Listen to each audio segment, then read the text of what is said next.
Please turn off your mobile phones. I remind you that any recording of the meeting proceedings and photography within the chamber is prohibited unless prior approval has been granted, and councillors and city officers are reminded to disclose any declarations of financial interests and interests affecting impartiality, and are requested to activate their microphones when addressing the meeting. So, with that, welcome. Item 1 is the declaration of opening and announcements of visitors. I declare this meeting open at 3 minutes past 6 p.m. Councillor Cridland has contacted the City requesting to attend tonight's meeting via telephone. So, in accordance with Regulation 14 capital A of the Local Government Administration Regulations 1996, Council must approve by absolute majority the attendance of a person not physically present at the meeting of Council by telephone or by other means of instantaneous communication. The person must be in a suitable place as approved by absolute majority by Council, which must be a town site or other residential area located 150 kilometres or further from the place of the meeting.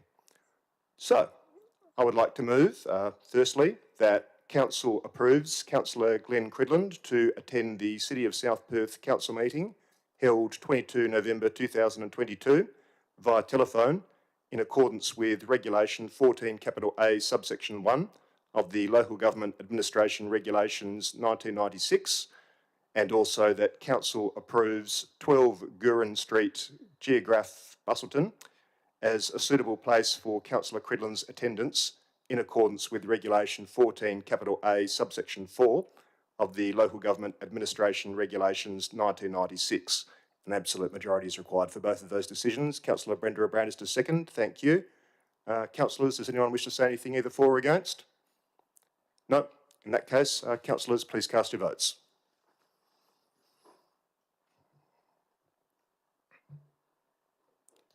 And Councillor Cridland? Thank you, Mr. Mayor. Do I get a vote? I think you do, yes. Okay, well, I'll vote yes. All right, then that was unanimous. Thank you, councillors. And can you hear us okay, Councillor Cridland? I certainly can. Oh, very good. Okay. So, that moves us on to item 2, which is a disclaimer. The City of South Perth disclaims any liability for any loss arising from any person or body relying on any statement, discussion, recommendation or decision made during this meeting. Item 3 is announcements from the presiding member, that's me, but there's no such announcements tonight. Item 4 is attendance. Item 4.1 is apologies, and we have received an apology from Councillor Ken Manolis this evening. Item 4.2 is approved leaves of absence, of which there are nil this evening. Item 5 is declarations of interest, and there's a few that I have to get through here, so bear with me. The first is a declaration of impartiality interest from me, Mayor Greg Milner, on item 10.1.1, as some of the nominees are known to me. I also have a declaration from Councillor Glenn Cridland of an impartiality interest in the same item, item 10.1.1, as some of the nominees are known to me. Councillor Carl Sullivan has also declared an impartiality interest in item 10.1.1, as I know many of the nominees personally, and Councillor Mary Choi has also declared an impartiality interest in item 10.1.1, as some of the nominees are known to me.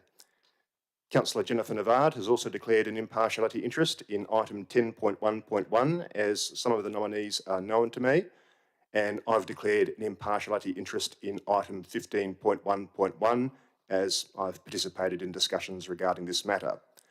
Councillors, does anyone else have an interest that they wish to declare this evening? Councillor Cridland?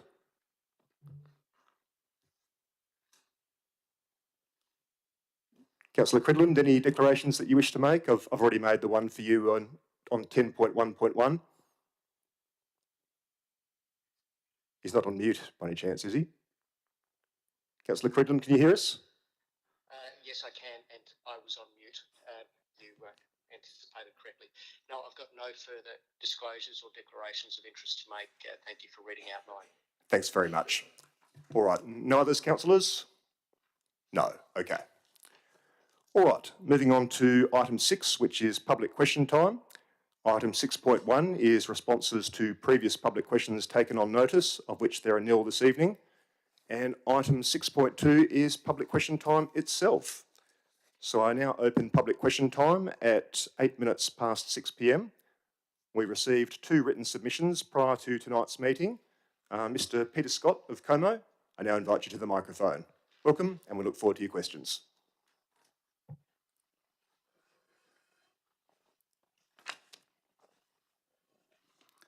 Good evening. Do I need to state name, address? Is that okay? Might as well. Peter Scott, 47A McDonald Street in Como. My preamble. I've been advised that the city has held meetings with various golf course and leisure management companies with a view to seek their investment in the RAF. I understand that the RAF business case data has been shared with these companies. I also believe that the companies approached have declined to follow up on any investment opportunity, with one party saying that the business case was flawed. My first question, has the CEO or any representative of the City of South Perth met with representatives of either the Belgravia Leisure Group and or 10 Golf to discuss possible investment in the RAF, and what was the outcome of those meetings? Thank you for the question. Mr. Bradford. Thanks for the question, Mr. Scott. Firstly, I'd just like to say that I'm not sure where you're getting your information, but the assertions in your preamble are not correct. What I also can say is that the city's conducted a market sounding exercise of potential RAF operators to determine their interest in the project, test the assumptions of the RAF financial and operational models, and the scale of potential private investment. A probity advisor was appointed to oversee the process to ensure transparency and validity of the process and to ensure that future procurement processes weren't compromised. Companies participating in this process remain subject to strict confidentiality obligations. This type of process is not uncommon for a project of this scale and scope, and while the outcome of the market sounding is confidential, I can share with you some broad findings from the market sounding. And that is that there was strong interest from potential operators in terms of operating the RAF facility. The assumptions of the RAF operational and financial models were validated, and there was also a willingness from operators to consider investment in the project. In addition, all the companies who participated in the market sounding have expressed an interest in participating in future procurement processes. And your second question, Mr. Scott? Has the CEO or any representative of the City of South Perth disclosed the contents of the city's business case to these or any other external third parties? Thank you. Mr. Bradford? The contents of the business case were not disclosed with any of these third parties. The only third parties that the business case has been disclosed to is the state government. Thank you. And your final question, Mr. Scott? I guess there's no point in going on with the third question. It was assumed there was data No worries. that was shared, and I was looking to get hold of it myself. But if it hasn't been, then I won't ask the third question. Then thank you for your questions. Okay, thank you. I'd now like to invite Ms. Cecilia Brooke of South Perth. If you'd like to come to the microphone, welcome, and we look forward to your questions. Thank you, Mr Mayor and councillors. And I notice tonight we have a new Infrastructure Services Officer.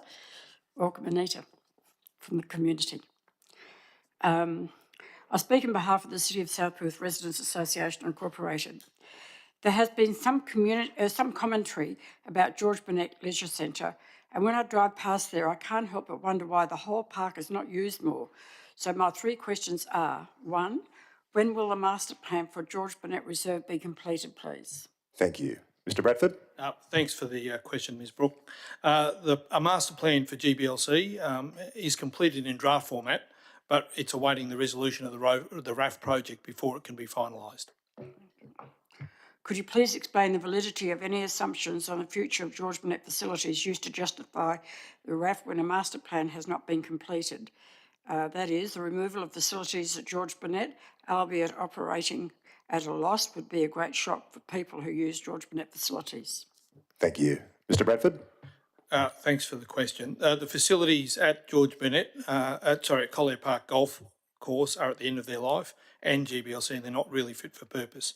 Council's previously decided that the most economical way to address this is to build a single multi-use facility, the RAF. Collier Park Golf Course was chosen as a site for the RAF as it leverages existing and future market opportunities and is the best location for a multi-use integrated, financially sustainable facility. A decision has not been made about the future use of GBLC.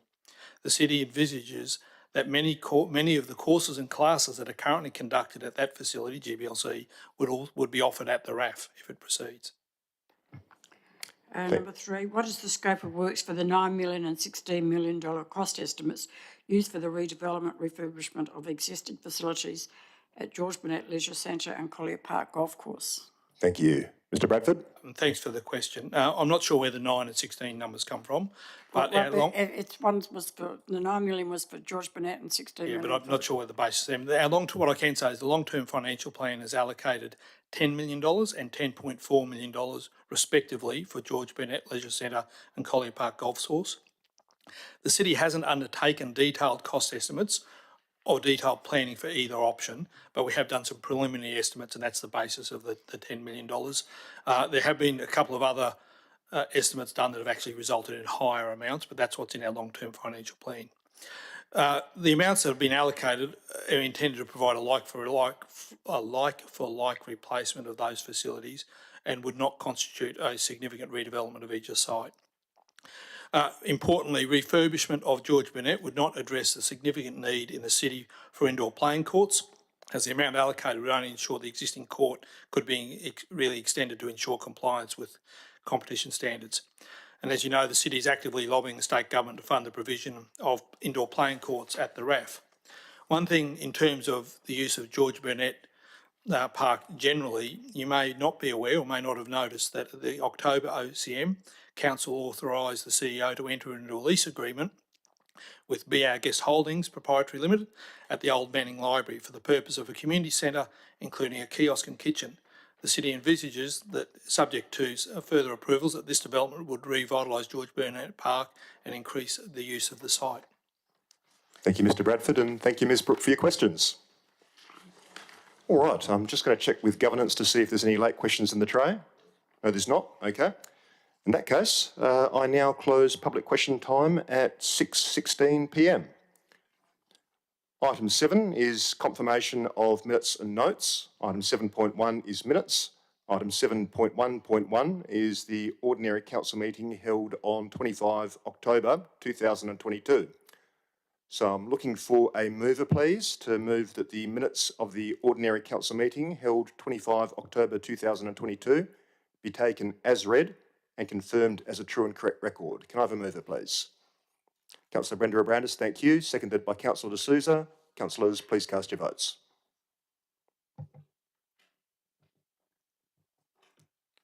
And Councillor Cridland, how do you vote on that one? I vote yes. Thank you very much. So that was unanimous. Thank you, councillors. We now move on to item 7.1.2, which is the special council meeting held on 1 November 2022. So once again, I'm looking for a mover that the minutes of the special council meeting held 1 November 2022 be taken as read and confirmed as a true and correct record. Can I have a mover, please? I guess I'll move it. And seconded by Councillor D'Souza. Councillors, please cast your votes. And Councillor Cridland, how do you vote? I vote yes. Thank you. That was unanimous. Thank you again, councillors. We now move on to item 7.2, which is notes of briefing. I'm going to call for a mover that someone moves that council notes the following council briefings and workshops were held. Item 7.2.1, council agenda briefing 15 November 2022, and 7.2.2, concept briefings and workshops. Can I have a mover, please? Councillor Sullivan, thank you. Councillor Brenda Abrandis to second, thank you. Councillors, please cast your votes. And Councillor Cridland? I vote yes. Thank you. And that was unanimous. Thank you, councillors. That moves us on to item 8, which is presentations. Item 8.1 is petitions, of which there's nil this evening. Item 8.2 are gifts and awards presented to Council. So the City was awarded 3 planning awards for excellence from the Planning Institute of WA at the beginning of November. In the category of strategic planning, for the South Perth Activity Centre Plan. In the category of improving planning processes for the Public Benefits Contribution Scheme in the City of South Perth Activity Centre Plan, and the WA Minister for Planning Award for the Public Benefits Contribution Scheme in the South Perth Activity Centre Plan. The City also received a commendation for the category of community wellbeing and diversity for the Making Space for Culture project. So, well done, team. Item 8.3 is deputations, of which there's nil this evening, and that brings us on to item 9, which is method of dealing with agenda business. I wish to advise that the following agenda items are new reports and were not presented to the Council agenda briefing held 15 November 2022. That's item 15.1.1, Councillor Code of Conduct. Councillors, item 10.4.2, monthly financial statements, was updated between the agenda briefing and tonight to reflect the actual results received for the Collier Park Golf Course. And I'll now seek confirmation from the Chief Executive Officer, Mr. Mike Bradford, that all the report items contained in tonight's agenda were discussed at the November Council agenda briefing. Mr Mayor, with the 2 exceptions you noted, all other reports were discussed at the agenda briefing. Thank you very much, Mr. Bradford. So, with the exception of those items to be withdrawn for discussion, reports will be adopted by exception resolution. And by this, I mean the officer recommendation will be adopted as is, without discussion or amendment. The following items have been withdrawn. Item 10.4.3, City of South Perth Penalty Units Amendment Local Law 2022. The reason for that is an absolute majority is required. Item 10.4.4, Corporate Business Plan 2022 to 2023 through to 2025 to 2026. And the reason for that, once again, is an absolute majority is required. There's also item 10.4.5, a revocation from Councillor Andre Brendera-Brandis entitled Council Caretaker Policy. The reason for that is an absolute majority is required. And also item 15.1.1 entitled Councillor Code of Conduct. The reason is that's a new report and Councillor Stephen Russell has an alternative motion. Councillors, does anyone wish to withdraw any other item for discussion this evening? Councillor Brendera-Brandis. Yes, Mr Mayor, 12.1. I think that's already withdrawn. Yeah, so you don't need to withdraw that one separately. Any others, councillors? Councillor Cridland, anything else to withdraw? Nothing additional withdrawn by me, Mr Mayor. All right. And just while I've got you there, Councillor Cridland, can you confirm that you are confidential in whichever room that you're in at the moment? There is only me where I am staying. Ah, good. All right. Thank you. Okay. So I'll be calling for a mover and a seconder to carry the following items by exception resolution. And those items are item 10.1.1, City of South Perth Aspire Community Citizen of the Year Awards 2023, nominations, assessment and recommendation. Item 10.1.2, City of South Perth Access and Inclusion Plan 2022 to 2027. 10.4.1, Listing of Payments October 2022. And 10.4.2, Monthly Financial Statements October 2022. Could I have a mover, please? Councillor Brendera-Brandis, thank you. A seconder? Councillor Sullivan, thank you. Councillors, please cast your votes. And Councillor Cridland, how do you vote on that one? I vote yes. Thank you. So those items were passed unanimously. Thank you, councillors. For those who are listening and those in the gallery, those items have just been passed by exception resolution in accordance with clause 5.5 of the City of South Perth Standing Orders Local Law 2007, and the officer's recommendations have been accepted by council. We'll now be moving on to those reports that have been identified to be withdrawn for discussion this evening. And the first of those is item 10.4.3, which is entitled City of South Perth Penalty Units Amendment Local Law 2022. We have an officer recommendation before us. An absolute majority is required. I haven't received any alternative motions. Does anyone wish to move the officer recommendation? Councillor Celadon, thank you. Do we have a seconder? Councillor Brenda Abrandis, thank you. Councillor Celadon, the floor is yours. No, nothing to say on this item. Thank you, Mr Mayor. Thank you. Councillor Brenda Abrandis, anything to add? No, nothing further to add, Mr Mayor. Thank you. Councillors, is there anyone who wishes to speak against the officer recommendation this evening? That's a no. Well, in that case, I'll simply exercise my powers under the standing order and declare that carried by, well, a unanimous, but also an absolute majority. So that's that. We're now moving on to item 10.4.4, which is the Corporate Business Plan 2022/23 to 2025/26. Once again, we have an officer recommendation before us. An absolute majority is required. Do we have someone who wishes to move the officer recommendation? Councillor De Souza, thank you. Anyone to second? I guess I'll second it. Councillor De Souza, the floor is yours. Nothing to say, Mr Mayor.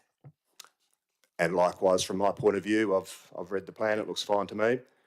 Councillors, is there anyone who wishes to speak against the officer recommendation? Councillor Russell.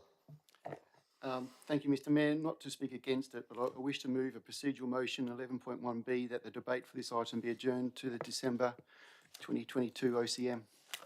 All right, so Councillor Russell has moved a procedural motion to defer. Did you have a reason, Councillor Russell? I do. The reason the City previously noted in a related workshop that the corporate business plan would be placed on the ARG or the Audit Risk and Governance meeting agenda prior to coming to Council. In order for this to occur and to allow members to ask the views of the independent members, then I ask that this item be deferred to the December OCM. All right. Does anyone wish to second Councillor Russell's procedural motion to defer? Councillor Brenda Abrandis? All right. So a procedural motion to defer. Mr Adams.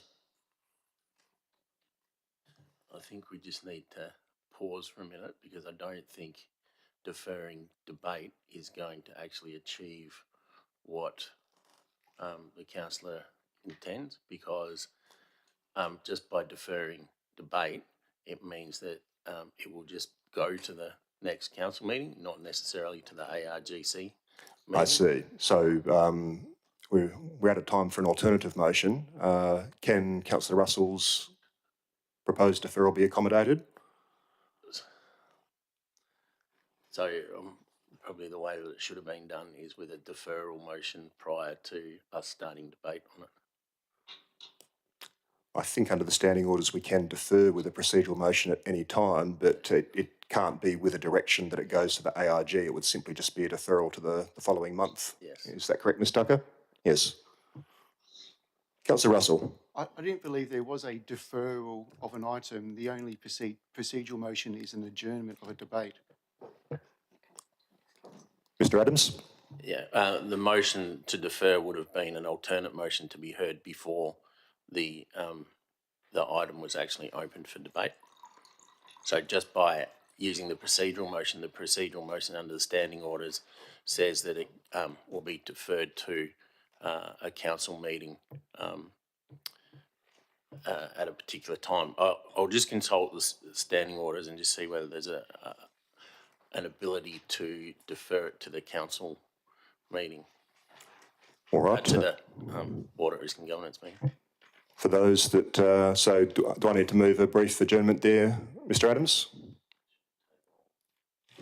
Maybe 5 minutes, just. Councillors, I'm going to move for a 5-minute adjournment. Is there anyone who's willing to second that? Councillor De Souza, thank you. Councillors, all those in favour, please cast your votes. 5-minute adjournment.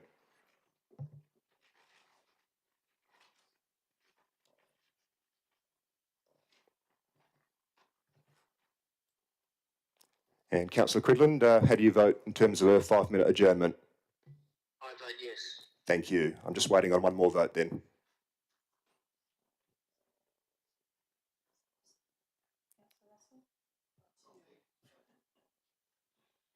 All right, that was unanimous, councillors. The time is 6:28 p.m. We'll reconvene at 6:33 p.m.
we're going back after the adjournment. We're back online? Great, okay. So we're back from the adjournment. We currently have before us for consideration a procedural motion from Councillor Russell. Councillor Russell, is there anything you'd like to do with that procedural motion? Yes, I'd like to withdraw that procedural motion, Mr Mayor, and replace it with an amending motion. Of course. If you could please read us the text of your proposed amended motion. So the text of the amending motion is that it'll be an additional item to that council adopts a corporate business plan as contained within attachment A. So the additional item, I guess, would be that the corporate business plan be provided to external members for their feedback. External members of the Audit, Risk and Governance Committee, I presume you mean? That's correct, yes. All right. Governance, do we have that language? Great. Councillors, does everyone know what they're voting on? Yeah, thanks. So I'm going to call for a seconder for Councillor Russell's amended motion. Councillor Brenda Brandis. Yeah, that's the seconder, is it? Very good. Councillor, I might let Councillor Russell sort of give his reasons first, but Councillor Russell, the floor is yours. The reasons as per the procedural motion. Well, perhaps just for clarity, if you can tell us what the reason for the amended motion is. Okay, just one moment. The city previously noted in a related workshop that the corporate business plan would be placed on the ARG meeting agenda prior to coming to council. In order therefore to obtain feedback from, in lieu of this, in order to obtain feedback from the independent members, then I believe that the corporate business plan should be provided to them for their feedback. Thank you. Councillor Brenda Brandis, anything to say, seconder? Thank you, Mr Mayor. No, I think it's appropriate that this actually does go for additional review before it comes back to council. Thank you. It's not coming back to council unless council brings it back, Councillor Brenda Brandis. It is being adopted, just it will be provided to the external panel members of the ARG for their comment. Thank you, Mr Mayor. That's correct. Okay, thanks. Councillor Choi, speaking against or a question? Just a question. Thank you, Mr Mayor. Far away. I'm just wondering if we could have a copy of the informing documents to the corporate business plan, including the asset management plan, long-term financial plan, workforce plan, and any other issue or area-specific plans, please. Who should I direct that to? Mr Adams? So I think we mentioned at the previous long-term financial planning workshop that the asset management plans were still being reviewed and updated, and that once that has been done, they'll be provided to council. The workforce plan is not a council adopted document. However, it could be placed on the hub for council to review. Thank you, Mr Adams. Councillor Choi, another question? Yes, thank you, Mr Mayor and Mr Adams. So are there any other issue or area-specific plans that comprise those informing documents as noted? Mr Adams?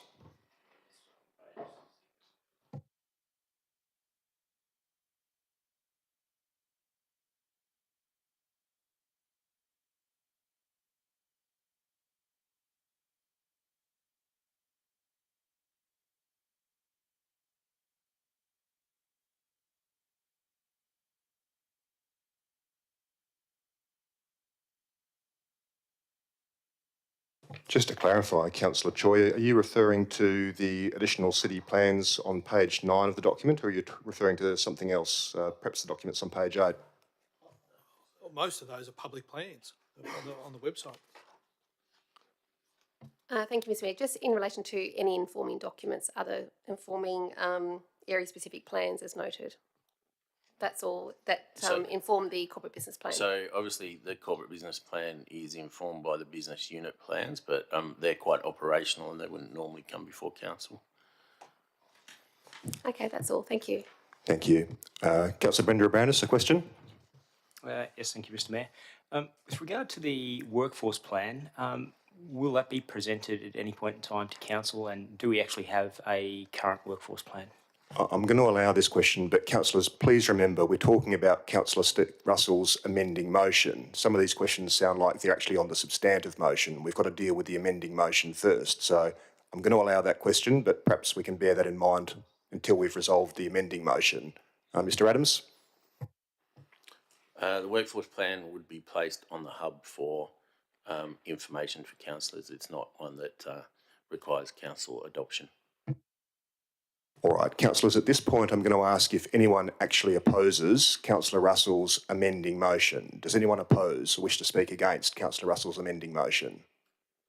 That's a no. Councillor Cridland, did you wish to speak against the amending motion? I do not. All right, well, I'm going to declare, in that case, I'm going to exercise my powers under the standing orders. I'm declaring the amending motion carried. The substantive motion is now amended in accordance with Councillor Russell's amending motion. Does anyone wish to speak against the amended substantive motion? That's a no. Does anyone wish to ask any further questions? That's a no. In that case, with no one speaking against the amended substantive motion, I'm once again going to exercise my powers under the standing orders and declare the amended substantive motion carried by unanimous and also by an absolute majority, which is what's required. All right. We are now moving on to item 10.4.5, which is a revocation from Councillor Andre Brendera-Brandis entitled Council Caretaker Policy. We have an officer recommendation here before us. Councillor Brendera-Brandis, did you wish to move this one? Yep, all right. Do we have a seconder for this motion? Councillor Choi, Councillor Brendera-Brandis, the floor is yours. Thank you, Mr Mayor. The reasons for the revocation are with respect to actually have a councillor caretaker policy in place sooner rather than waiting for the state government to react. The policy establishes protocols for the purpose of avoiding actual and perceived advantage or disadvantage to a candidate in a local government election through the use of public resources or decisions made by the council or administration on behalf of the city during the period immediately prior to an election.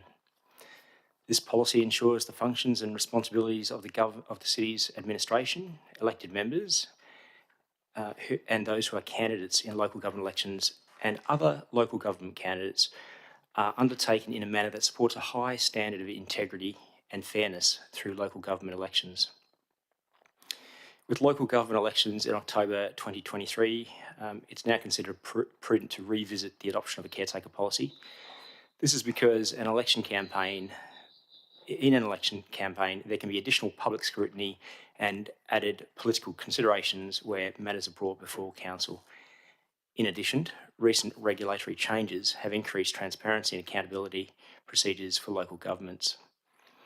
At the 23 March 2021 Ordinary Council meeting, the caretaker policy was presented for adoption. The proposed P697 caretaker policy was not adopted but deferred to a workshop. At the 28 September 21 Ordinary Council meeting, a motion was passed requiring a report to be prepared and provided to Council in the next 6 months on the options for adopting an appropriate caretaker policy to cover council expectations and elected member and candidate conduct during a pre-local government election period going forward.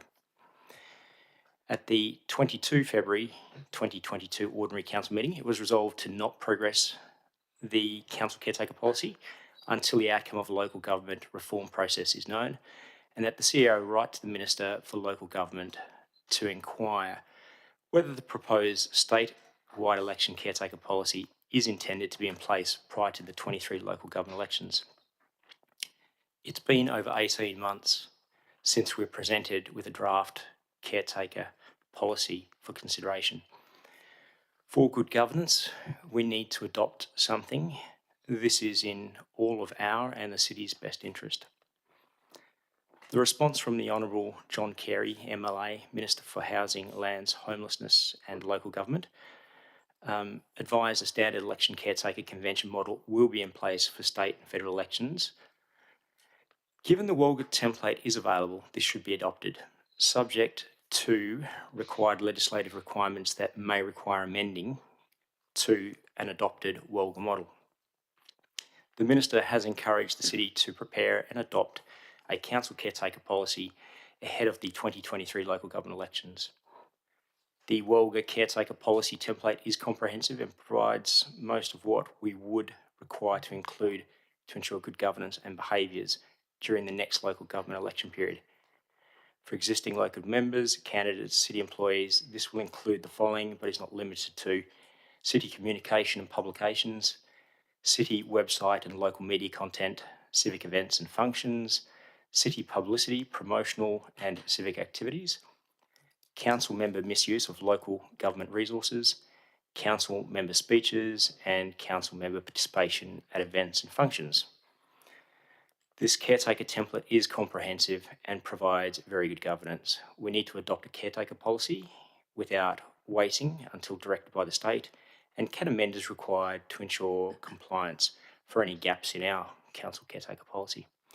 The administration has advised it is expected the state will look to guidance from Wellga and will likely include the content of this template in their caretaker policy requirements.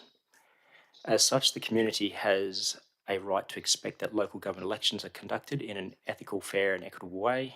As such, the caretaker policy attempts to prevent actual and perceived advantage or disadvantage to a candidate that may arise from council decisions, activities or the use of public resources. Thank you. Thank you, Councillor Brenda Brandis. Councillor Choi, you were the seconder. Anything to add? Yes, thank you, Mr Mayor. Look, this item was put on the back burner by Council in February this year, pending, as I recollect, an update on the local government reform agenda, which has since progressed, with the Honourable Minister for Local Government, Mr John Carey, responding to the City in writing, encouraging us to prepare and adopt a council caretaker policy ahead of and in support of the next council elections in 2023, as a standard council caretaker period will be mandated to take effect prior to those 2023 council elections, as noted on page 31 of the officer's report. It is appropriate to give the City's administration due time to draft this new policy and time for Council 2 to review and discuss it before endorsing it.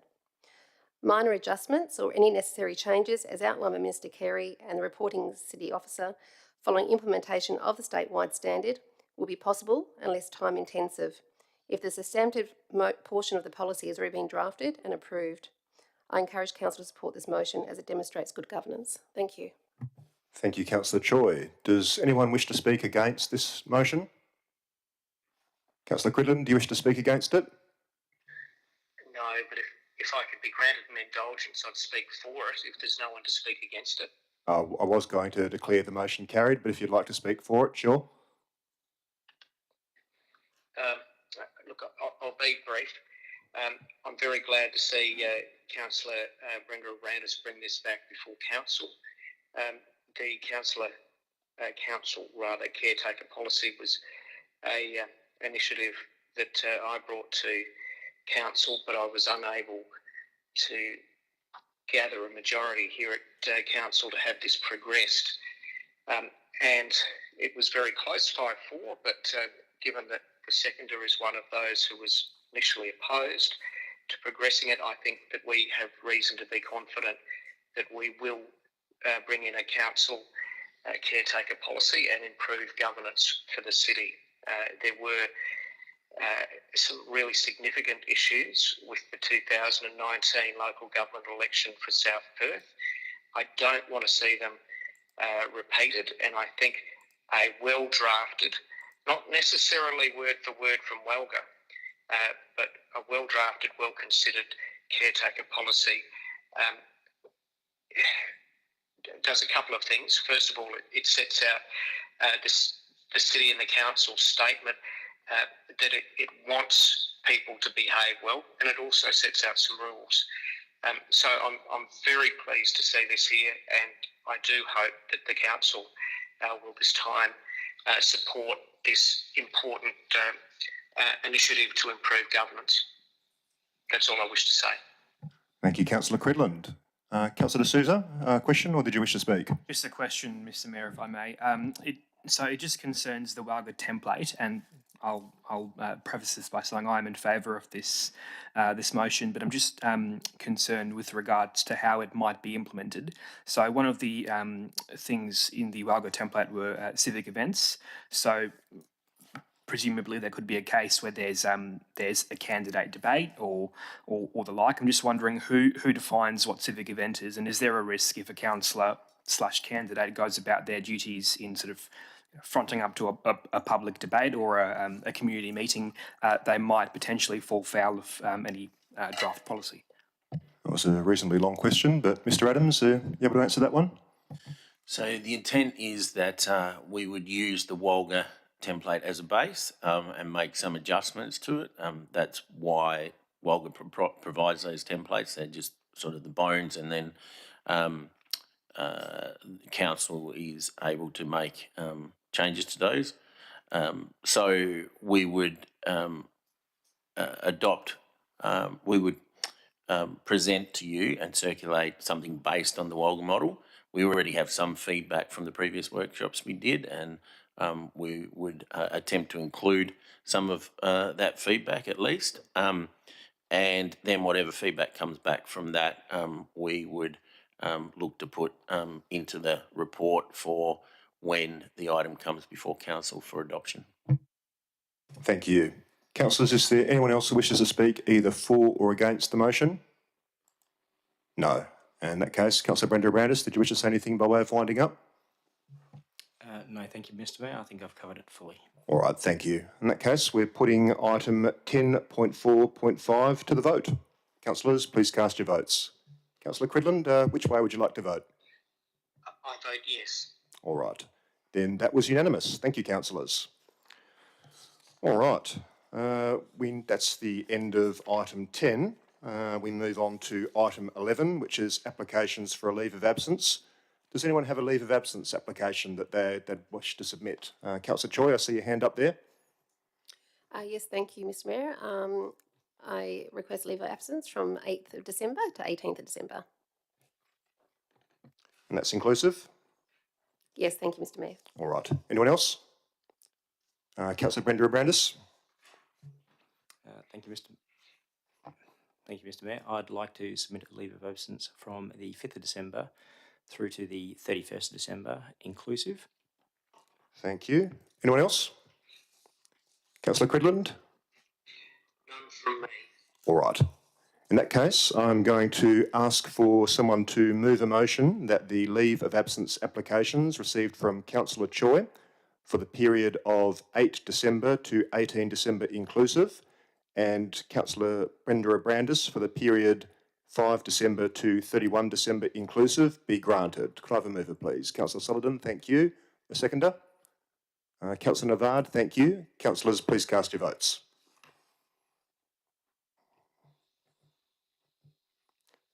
And how do you vote on that one, Councillor Cridland? I vote yes. Thank you. I'm just waiting for one more vote then.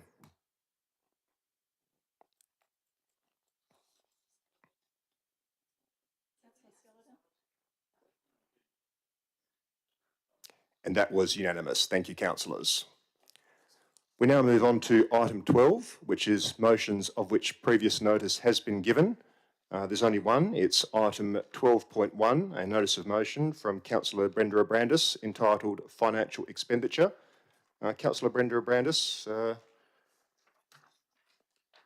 Oh, yes. I believe you have an amended motion that, has everyone got a hard copy of Councillor Brenda Abrandis's revised version of his motion? Councillor Cridland, do you have the copy of, I think it was sent by email at 5:30 or thereabouts. Do you have that? Look, I presume so. I've got one that I've downloaded from the hub, which if I have a look at the first line, it's got square brackets A to D in red inserted and then various other bits in red inserted. Yeah, there should be, change? on the same line, there should be in red, first budget workshop for councillors in 2023, and in the first sort of block of things, point 3 should have a strikeout and then a replacement sentence in red. Is that what you've got? That is exactly what I've got. Brilliant. Okay. All right. Councillor Brenda Abrandis, I'll get you to ask if you'd like to move your motion. You probably don't need to read the whole thing out word for word, but perhaps just refer to what it is that you are moving, even if it's by way of this document, and then we'll see about a seconder. So if you just let us know if this is the document that you are moving. Yes, Mr Mayor, that is the document, the one with the amendments with the A to D brackets in the front and a bit of red text and a strikeout. Thank you. Does anyone wish to second Councillor Brenda Abrandis's notice of motion? Councillor Navard, thank you. Councillor Brenda Abrandis, the floor is yours. Thank you, Mr Mayor. Apologies for the late amendment. Following discussions with the administration, it was identified that the one item in particular, which I have actually removed and amended to make it easier to read, which is point 3 of Part A, makes it easier for the administration to actually calculate the FTE for agency staff costs, hence removing a lot of the pain and suffering. Okay, I won't go through the motion in detail. It is before you, and there are 4 main categories. The other significant change to this item is that the first 4 items, A to D, will be presented to the first budget workshop in 2023, as that's where this will be most useful. And the remaining Part E, which is the inception to date RAF costs, will still remain unchanged, and the request for this motion will be that they appear in the monthly management reports. The reason for the motion: the information requested is to provide transparency with regard to significant expenditure incurred on the recreational aquatic facility and major expenditure categories to assist with early planning for the 23-24 budget process and provide informed decision making. We are responsible to review the financial information, provide oversight through expenditure against the budget, make modifications, and this is required throughout the year. It's required through the mid-year review and also through adopting the annual budget process. Additional financial information and transparency to support financial decision-making processes as to the composition of significant expenditure, such as employment expenditure and large capital projects, such as the RAF, are vital. Financial questions raised by different elected members with regard to RAF expenditure receives different responses. This motion attempts to clarify that and actually provide that transparency. We've also identified in the prior years that the city has made savings, and this is very important, and it was identified in the 2020 COVID restriction period. But again, information with regard to our major costs, our capital costs and our staff costs are very important and can probably assist with this. Detailed budget workshops are provided. These are appreciated, and these responses will assist that process, and hence the timely request for this information. A full budget book comprising of income statement, balance sheet, reserve statements, capital expenditure, operating expenditure statements, rate setting statements are all provided to council with usually about a week prior to the AG, the ordinary council meeting to actually make decision making. Now, this provides limited time in order to make some of those decisions, which are really quite important and provide good financial governance. And this motion attempts to actually provide some of that information and some of the requests that councillors have actually been asking for earlier. The information requested in this report is for increased financial governance specific to mid-year review process and 23-24 budget process, and also supports the long-term financial plan, providing additional transparency. Following the special electors meeting, there were many financial questions that were raised, and individuals not being aware that the city did have debt and leaseholder liability in the balance sheet identified that there was a lack of transparency with regard to some of the finances, maybe misunderstandings. I appreciate the community don't perform a detailed review of the financial reports, but expect that this council would be reviewing the balance sheet on a monthly basis and understand that we do have debt, and over the past 4 years we've been returning operating net deficits. For these reasons, the ongoing review of projects from inception to date, working capital requirements and alternative funding sources, and the single largest cost are very important for decision making through the budget process. And this also leads into the integration of plans that have not been finalised or endorsed or may not yet be available to council through integrated reporting. The long-term financial plan does play a very important part of this, and this is important as we are making decisions in a budget cycle where we don't yet have a finalised long-term financial plan. And we haven't been working with one for the last few years. So again, this motion provides transparency with regard to some of those significant items, which are very important, and including the Recreational and Aquatic Centre. That's 5 minutes, Councillor Brenda Abrandis, but I'm happy to move a motion that you be granted a further 5 minutes. Could I have a seconder for that motion, please? Councillor Choi, thank you. Councillors, please cast your votes. And Councillor Cridland, we're voting on a motion that Councillor Brenda Abrandis be granted a further 5 minutes to speak. How would you like to vote? I vote yes. Thank you. I'm just waiting. Nope, there it is. That's unanimous. Thank you, Councillor Brenda Abrandis. You have a further 5 minutes. Thank you for your indulgence. The workforce plan plays a very important part with regard to good financial governance. The experts that met with Council last week identified that as being a critical document, and that needs to be integrated into our financial discussions and feeding into our budget process and long-term financial plan. It is very important.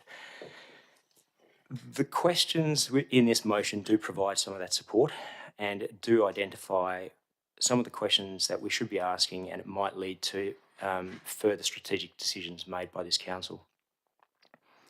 At present, we're asked to make strategic decisions, but without being informed with some of the plans that should be integrated to drive the services of the city and the cost structure. For many years, the city has noted a workforce of about 230 FTE. The total employee budget for 22-23 is $26.3 million, and that's increased from just under $12 million in 2006, representing approximately a 119% increase over the period. Now, I'm not sure what's driven the total increase with regard to the costs of employees. There hasn't been a review in the workforce requirements, in particular with regard to the cash payments or the accrued costs, or providing transparency as to how the numbers actually do evolve, and also the composition of the staff costs, including agency costs. Understanding this through our processes and through these questions would provide transparency and also identify the extent of capitalisation requirements or operating expenditure. Senior staff banding was previously disclosed in the annual report, and this is no longer disclosed as it's no longer a mandatory requirement. And to some extent, that is to the detriment of transparency and disclosure. Again, we've approved total employee benefits unaware of cost implications. With regard to project management, we financially need to make sure that we are actually undertaking that carefully and strategically, as has been seen through the RAF project. We need to ensure that we deliver on time and deliver with an emphasis on the costs. There's been significant unfavourable cost variations with regard to some projects in the last few years, and for this reason, understanding cost allocations, staff costs, and also the RAF project costs are really quite important and provide transparency with regard to costings. I expect the costs with regard to this information to not be as considerable as originally indicated. Conversations with Director Adams identified there was one area of concern which has now been amended. Most of the other information requests are data extracts through running reports of expenditure against vendor or nature or type or project. And then the other significant expenditure can be identified from a ATO return. The only area of concern with regard to the cost for providing this information was with regard to the analysis of the third-party hire agency staff costs, which has now been addressed. And for that reason, the information requested in this motion is being provided through a 3-month request, and also being provided timely for the budget process in order for us to be able to have some good discussions about some of these numbers. For that reason, I ask you to support this motion for transparency and also for clarity around some of the numbers for which questions have been asked by me and by some of my fellow councillors. Thank you. Thank you, Councillor Brenda Abrandis. Councillor Navard, you were the seconder. Did you wish to say anything? The four areas that are of great interest to me relate to the fact that the financial indices measures are going to be phased out at a local government level. So I thought that the value of having some trend data mid-year would be a very useful exercise. I also thought that looking at the spectrum of employment was useful because we've got a couple of issues. One is, yes, there may be a labour shortage, and that would impact how we would be attracting more skills. At the same time, using a high level of contracting staff is problematic because it can potentially mean that the loyalties are outside of our own agency. So from that perspective, I thought it was, I find that a useful exercise, particularly if the CEO were to talk through that in relation to the workforce plan. So that's just that notion to do with where the skill sets are and how those are being paid for. And the other thing that I was attracted to was the notion that an increased transparency around things like the RAF, where people certainly, some segments of the community are quite concerned. So I thought anything that addresses some of that concern has to be a good thing. Thank you. Thank you, Councillor Navard. Now, I am in receipt of an amended motion from Councillor Cridland. Councillor Cridland, did you wish to move that amended motion? I did, Mr Mayor, but I was wondering if I could ask a question of the Director before I did that in respect of the amended motion that we have before us. By all means.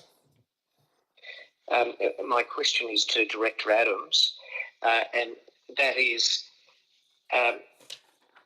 does or do you wish to make any comment on the changes in Councillor Brenda Abrandis's motion in respect of the amount of work that will be involved for the city, and your previous estimate that it was going to cost around $5,500 to provide this information? Is that still the case under this amended motion? Mr Adams? So I spoke with Councillor Brenda Abrandis about this earlier today and advised him of the areas of most concern to me, and that was particularly around trying to obtain data for previous years that related to agency employees and the only way that we have of doing that, the way that was previously advised, the way that it was previously requested, was to go to the actual invoices and see where they were costed to and what exactly they were for. The other part of it was that it was requested to be brought together and collated in a format required for a council meeting, and that's no longer the case. It will go to budget workshops. We, in essence, provide a lot of this information to councillors in the budget workshops anyway, and I'm just looking at a slide from the first budget workshop we had last year where we showed trends from 2014, 15 to right through to the current year for employee expenses. And I guess one of the things I would point out that all of these budget workshop presentations are available with all of this information on the hub for councillors to review. So a lot of the information is already contained in there, particularly around employee expenses, which is our biggest single expense. And I'll just point out that in 2017-18 it was $24.6 million, and in 2021 it was $24.8 million. So not a lot of increase there, and I think perhaps going back to 2006 and comparing it to current costs is probably not an appropriate comparison. Whereas that 5 years of data shows that, and that's how we tend to present things. So I think some of the comments that I put in the original report are somewhat redundant now with the way that this has been structured. So we'll always attempt to provide councillors with the information they need to make decisions around the budget, and we do that through a series of workshops. Last year I think we had 5, so we'll continue to do that. Thank you, Mr Adams. Councillor Cridland? Yes, that answers my question. Thank you. Subject to having a seconder, I would move my amendment to Councillor Brenda O'Brandis's motion. All right. Does anyone wish to second Councillor Cridland's amended motion? Councillor Sullivan, thank you. Councillor Cridland, the floor is yours. I'll be very brief. All my amendment does is to add a little bit more detail to the requirement to provide information in respect of the RAF expenditure by simply distinguishing those parts of the RAF expenditure that are a result of the council delaying the project, including voting to not comply with our funding agreement with the Commonwealth, which has resulted in additional services and additional work to be done and repeated. So that will provide the council and the public with the opportunity to know what part of the RAF expenditure is in fact attributable to council delay. And paragraph 7, which will be added, will also identify, for the benefit of councillors, what the opportunity cost has been as a result of inflation, reducing the value of the $20 million grant, given that the project has been delayed. Councillor Cridland, I might just, before I go to Councillor Celadon, I noticed that in your reasons you said that this amendment would allow councillors and the public to understand these costs.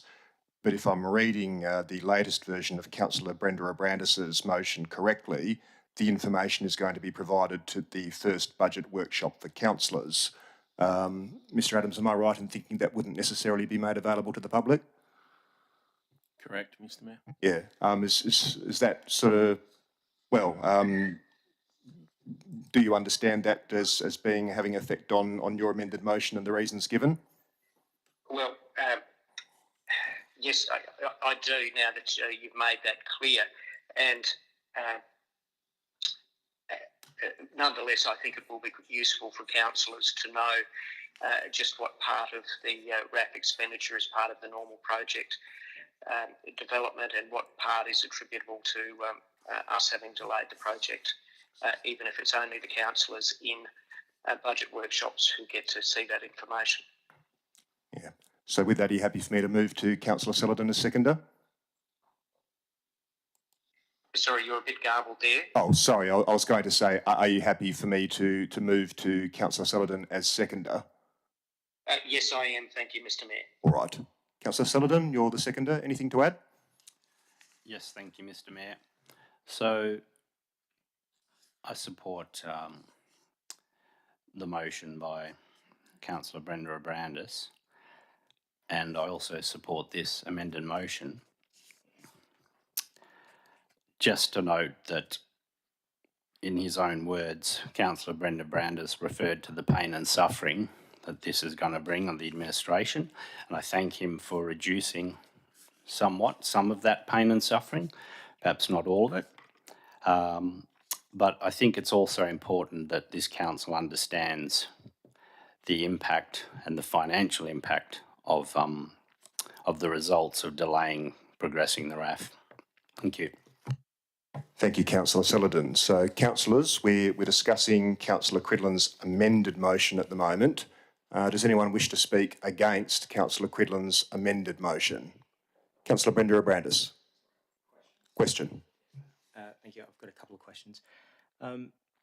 With regard to item 7 on this amended motion, question for the administration, identify the lost value as a result of inflation in the Commonwealth 20 million grant funding as a result of construction not commencing.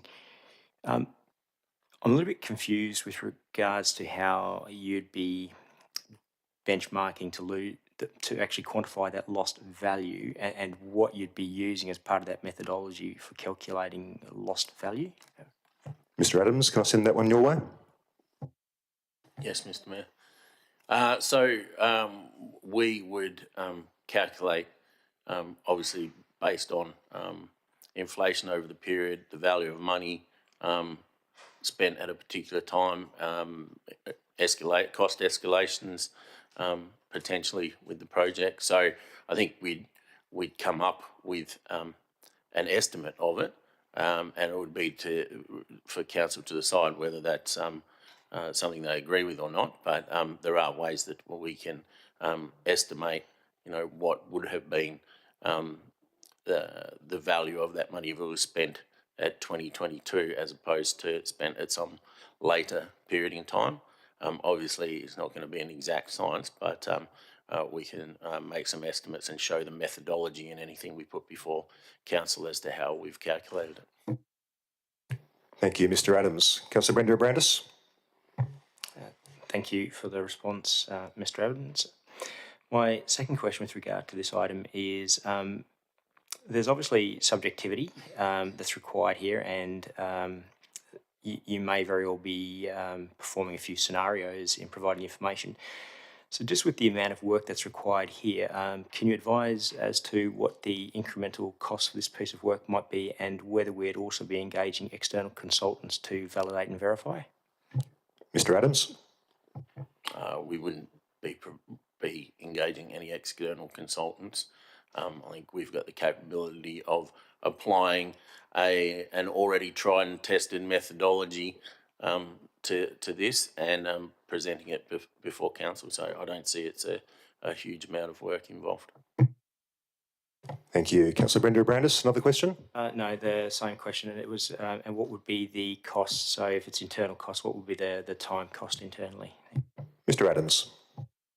Well, we wouldn't allocate a specific cost to it because it would be mine and the finance manager's time.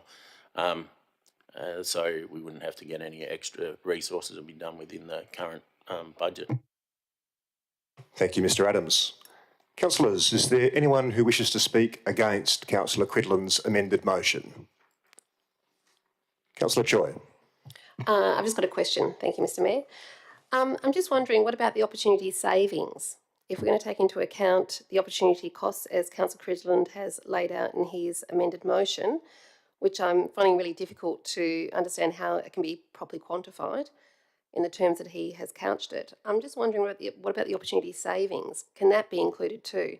In now having us voted unanimously at the recent special council meeting, and as I believe the CEO said the Commonwealth relayed to him, and he can correct me if I'm wrong, a financially responsible project model, being the 3-stage model that we now have. Mr Bradford? Just to be clear, that comment around an appropriate response is having not progressed the project for 2 years, we're now responding to something. So it's in that context that comment was made. I'm not clear what you mean by opportunity savings. That's not a term I understand. Can you clarify, Councillor Choi? I had the same question myself. No, that's okay. I just wanted to put that out there that, I think you can look at through different lenses at this, that's all. And I'm just a bit confused about the amended motion. Thank you. Councillors, does anyone wish to speak against Councillor Cridland's amended motion? Councillor Brenda Abrandis. Thank you, Mr Mayor. Yes, I will speak against this motion, primarily because the decision, obviously, to reconsider costs was because of funding and cost escalation. And without having funding secured, we're only looking at part of this picture. We're not looking at the total part. So these two items, whilst having some merit, missed the mark in identifying the fact that we actually weren't in a position ready to go, didn't have funding, and then hampered by severe cost escalation, which would have blown this out, plus a $100 million project, which we had no funding for. So for these reasons, I really don't think that this is a well-measured request. It doesn't actually provide balanced information. And whilst it might be useful internally to councillors, I don't really think this would actually provide any great benefit for the community other than more frustration. Thank you. Might just get you to clarify that last comment, Councillor Brenda Abrandis. I didn't think it was going to the community. I thought it was being presented to councillors at the first budget workshop. Yes, that is correct. So we identified that based on my amended motion that it's going through to the workshop, but in the event that information like this was accessible to the community, I just think it would actually create more frustration, Mr Mayor. I guess I'll ask a question at this point then. Mr Adams, would it become available to the community?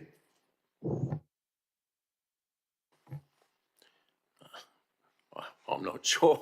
I don't know how I'd answer that. I wouldn't be making it available, and I don't think any of the administration would be necessarily making it available if we're doing it for council purposes for considering the budget. All of that information regarding how we arrive at a final decision on the budget is not generally made available to the public. Thank you. Councillors, is there anyone who wishes to speak for Councillor Cridland's amended motion? No. Is there anyone else who wishes to speak against? No. Councillor Cridland, you have an opportunity to wind up if you would like to do so. If we're interested in knowing what the real costs are of the RAF, then we should be interested in knowing the real costs that have been attributable to our delay. Otherwise, we're not interested in having the true information before us when we make decisions at the next budget. We need to know that there are consequences of our decisions and our non-decisions, and we can't simply say we don't want the information because we don't want to know it. If we're interested in knowing the real situation, then you'll vote for this amendment.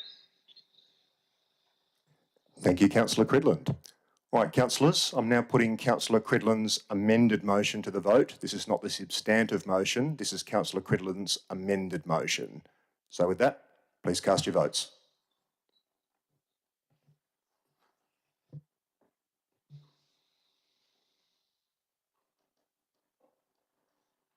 And Councillor Cridland, how do you vote on that one? I vote yes. Okay, so Councillor Cridland's amended motion has been passed 5 votes to 3. For the benefit of those who are listening, the votes in favour were myself, Mayor Greg Milner, Councillor Celadon, Councillor Navard, Councillor Russell and Councillor Cridland. Those voting against were Councillor Brenda Abrandis, Councillor D'Souza and Councillor Choi. So, we now return to the substantive motion as amended by Councillor Cridland's amended motion. Does anyone wish to speak against the amended substantive motion? Councillor Russell, I see your light on there. Yes, thank you, Mr Mayor. Not to speak against it. So I understand that the previous delivery was for March 2023, and I've heard that we are now talking about the first budget workshop. So I'm not exactly sure when the first budget workshop would be held. So are the two dates still, or is this date for the first budget workshop amenable to the city? Mr Adams. Yeah, so that's something I spoke to Councillor Brenda Abrandis about today. Previously it said to be presented to the February OCM. We normally have the first budget workshop in February or beginning of March. We would be, that's why the actual month wasn't put in there, because it may actually be the first week of March, or it could be the last week of February when we actually have the budget workshop. Thank you. Another question, Councillor Russell? No, actually, I would like to raise an amending motion, if I may. Okay. Perhaps if you can let us know what the amending motion is. Yeah, so before the word budget, I'd like to include the word first. I'm looking at the first line of notice of motion, and I'm currently reading that a request for additional financial information, A to D, be provided at the first budget workshop. Is there another reference to budget where it doesn't appear? I don't have that copy. Good. Fire away, Mr. Adams. So when Councillor Brendan Brandis' notice of motion came in, I realised that he had omitted the word first. And so I knew what the intent was, so we put the word first in the one that's actually on the screen. You'll see it's first. Yep. Okay. I take it that deals with the amended motion you're going to propose, Councillor Russell? Okay. In that case, is there anyone who wishes to speak against the amended substantive motion? That's a no. Is there anyone else who wishes to speak in favour of the amended substantive motion? That's a no. Councillor Brenda Abrandis, if you'd like to wind up, you have the opportunity now. Thank you, Mr. Mayor. I'll keep it brief, as my introduction, I think, covered quite a lot of this. This revised request is significantly less work required by the administration. And as this request now literally only covers the internal time of the Finance Manager and Director of Corporate Services and no additional request is required, this is considerably a lot less than initially planned. This motion seeks transparency to questions that have already been asked, some by me and some by fellow councillors. With regards to some of these questions, the responses received weren't clearly articulated, and this is the reason for the motion tonight, so that we could actually have some clarity and transparency around some of the numbers and costs that feed into our budget process. Understanding FTE costs and the composition is important as to whether our strategies can meet the future workforce requirements, including financial consequences. The following strategic aspects of this motion should be considered. So whether policies and processes support the integrated workforce considerations, the city's delivery of services, which we'll continue to work through strategy, plans and through budget, including capital infrastructure and, more importantly, the RAF capital costs as well. Fellow councillors, as part of your role, we should all have a very keen interest in better understanding some of our largest financial costs for good financial governance, and whilst awaiting further strategic plans, long-term financial plan, to be considered and presented to Council, this strategic financial information request provides transparency and may support, as I mentioned previously, future policy and integration into strategic plans. For these reasons, fellow elected members, I seek your support on this motion this evening. Thank you. Thank you, Councillor Brenda Abrandis. So I'm now putting item 12.1 to the vote. It's the amended substantive motion. Councillors, please cast your votes.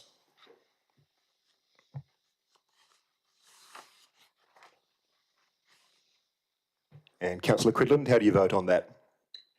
I vote yes. All right, so I'm just waiting on a couple of extra votes then.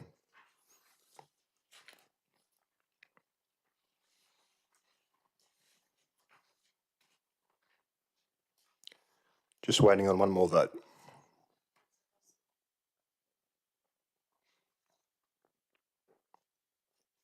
And that was unanimous. Thank you, councillors. So that concludes item 12. We move on to item 13, which is questions from members. Item 13.1 is responses to previous questions from members taken on notice, and responses to questions from members taken on notice at the October 2022 Ordinary Council meeting can be found in the appendix of this agenda. Item 13.2 is questions from members. So, are there any questions from members this evening? Councillor Russell. Thank you, Mr. Mayor. Questions on notice. Does the city have any policy limitations or expectations for the use of the mayoral livery collar? For example, can the collar only be used by a mayor in their official capacity when acting on behalf of the city, or is it or is its use solely at the discretion of the mayor? Mr Adams, no, Mr Bradford. Who should I send that to? I'll Ms. have it Tucker? and I'll ask Ms Tucker to confirm it, but I don't think we have any policy or restrictions that govern the use of the livery. Ms Tucker, anything to add? Yeah, it's referred to as the mayoral chain in local government, but we don't have any policy at this local government in relation to the use of the mayoral chain. Any further questions, councillors? I think Councillor Choi was first there. Sorry, that's an interesting question, Councillor Russell. I'm just wondering, is there no standard protocols? Because I thought things like that were like ceremonial. So I thought there would be some standard protocols, even if we don't have a policy. I would imagine most local governments don't have policies, would they, around this? Mr Bradford. I think I did take the benefit of Googling a couple of things. I mean, most of this is in heritage and history that governs rather than any specifics. And so I think it goes to those. I think some local governments may have policies. City of Perth, for example, doesn't, but it has a page about history that talks about how it is typically used. Councillor Russell, I think you had another question there. Yeah, all right. Look, just a number of questions on a different topic. So I have a number of questions relating to the media reports in regards to overdue pool barrier inspections, where 22% of pools were overdue for inspection as the end of June. So first question, could the city provide an update with respect to the percentage number of pools still overdue for inspection? Who should I send that to? Ms Lummer? November month end. Ms Lummer. Yes, thank you. And thank you for providing those questions in advance, Councillor Russell. So the percentage of overdue pool inspections now currently stands at 12%. So this is a large improvement on the June figure, as you can see. And it should be noted that overdue inspections are undertaken concurrently with inspections that are currently due. Okay, thank you. Second question on this topic. So the city has a note on its webpage, swimming pool safety alert, swimming pool skimmer boxes, and which states the city is temporarily unable to undertake pool barrier inspections. Could the city clarify this statement? As I understood, and obviously from the reduction in the percentage numbers, that pool barrier inspections has resumed? Ms Lummer. Yes, thank you. So the pool barrier inspections have resumed, but due to an oversight, this one remaining reference to the unavailability of officers was left in the section, and this has now been removed. Okay, thank you. Third question, could the city advise what legislation requires the city to undertake pool barrier inspection, and if this is inclusive of the Work Health and Safety Act? Ms Lummer. Building regulations 2012 require the city to undertake pool barrier inspections, and the Work Health and Safety Act is a completely separate legislation. Okay, thank you. Fourth question and last question, could the city please advise if the overdue pool barrier inspection performance is on the city's risk register, and if so, when it was placed on the register? Ms Lummer. So the pool barrier inspections are not listed on the city's risk register. Thank you. Councillor Sullivan.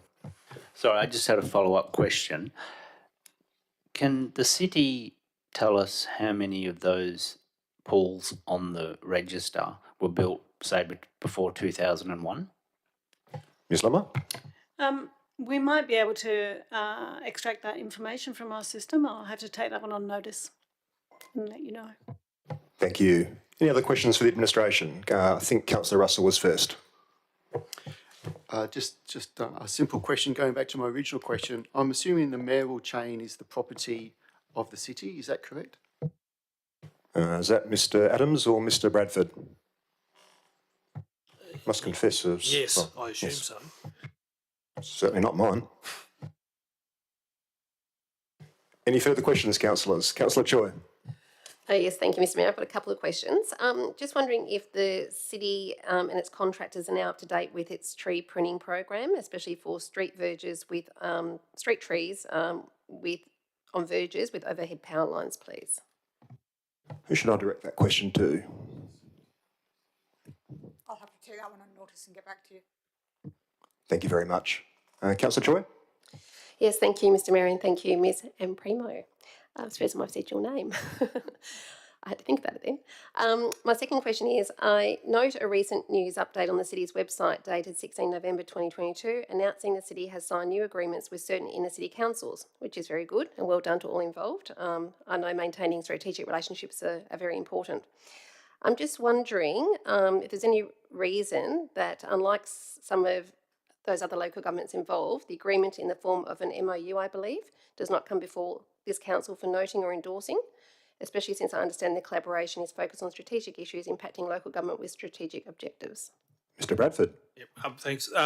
MOUs of that nature are typically operational documents and considered operational documents within the realm of the CEO, in particular where they don't commit any resources. So there's no funding or cost of commitment. And so that's how we have dealt with them in this city. Any further questions for the administration, councillors? Councillor Brenda Brandis. Thank you, Mr Mayor. Just with regard to the pool barrier inspections as well, was that the result of staffing and resources, or was that just additional workload? And do we also outsource that work to third-party contractors? Ms Lommer. Previously we have outsourced it to third-party contractors. I think it's been a build-up. Well, the overdue inspections were built up into a sort of a larger number, and we have over time reduced that number significantly. Thank you. Mr Bradford? To be clear, when we outsourced it to a third party, that's when the overdue inspections grew to quite a large number. Councillor Brenda Brandis. Thank you very much. And just one final question with regard to the overdue barriers that weren't inspected. Were there any that were a higher risk or of concern that we identified, or were they all pretty much in the same sort of status? Ms Lommer. Don't have that information. I'll have to take that one on notice. Any further questions for the administration, councillors? Councillor Choi. Thank you, Mr Mayor. Yeah, just following up from my previous two questions. First of all, with regards to underground power, one of my favourite topics I haven't brought up for a while. Are there any updates available on the South Perth program, please? I think we all received a letter that was expecting to start around November, but not seen anyone around on the streets starting anything. We'll have to take that one on notice. Any further questions, councillors? Councillor Choi. Yes, thank you, Mr Mayor, and thank you, Mr Bradford, for that previous answer. Also going back to the Inner City Council MOU, so I understand that that doesn't normally come to council, but I'm just wondering whether it might be a good idea for us to get an update, considering it is like strategic issues apparently that those inner city councils are discussing, or as part of the MOU, if we can receive some sort of update.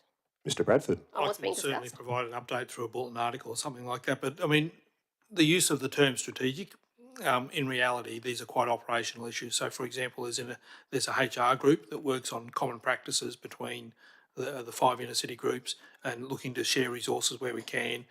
We run a mentoring program across the 5 local governments. So that's very operational of nature. Another example of the sorts of topics that is the potential collaboration on e-scooter hire. So they are, notwithstanding the use of the word strategic, they are actually quite operational matters. Any Councillor Choi. Thank you, Mr Mayor, and thank you, Mr Bradford, for that explanation. I'm just wondering why the Mayor attends in as an elected member if it's operational. That's all. Mr Bradford. So the history behind that inner city working group was when commissioners had been appointed to the City of Perth, and I think the City of Perth Act was being passed, and there's a positive obligation, as I recall, under that City of Perth Act for the City of Perth to collaborate with surrounding local governments.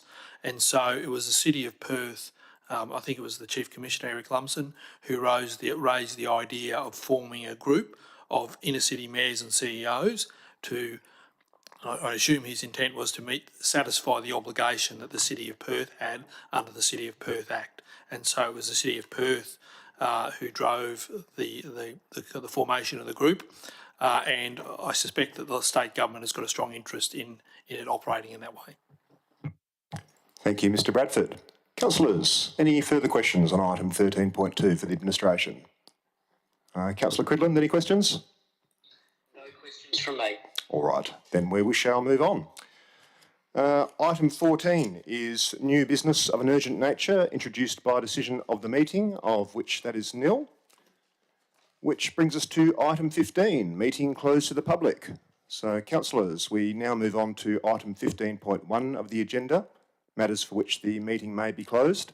Can I have a mover to move that the meeting be closed to the public? Councillor Brenda Brandis, thank you. A seconder? I guess I'll second that.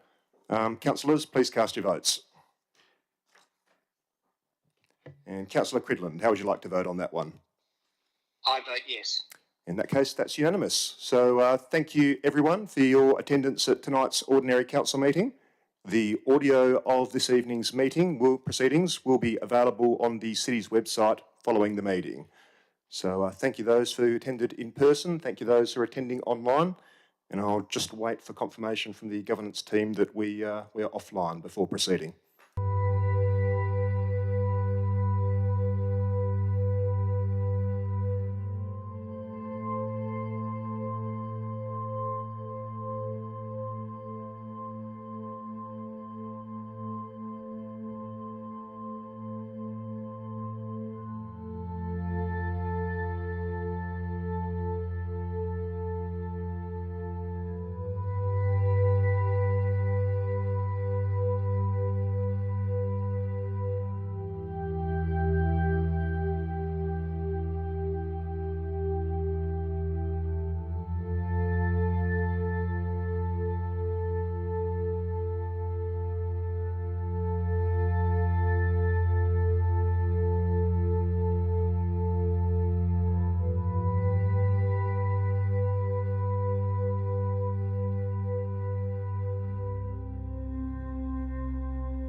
which is this.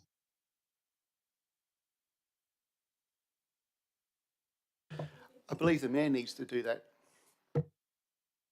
It's still the same item, Councillor Russell. Okay, and for the public, the resolution is that the item be deferred as per the resolution as included within the confidential minutes. And I declare the meeting closed at 8:30 p.m. And thank you all for your attendance.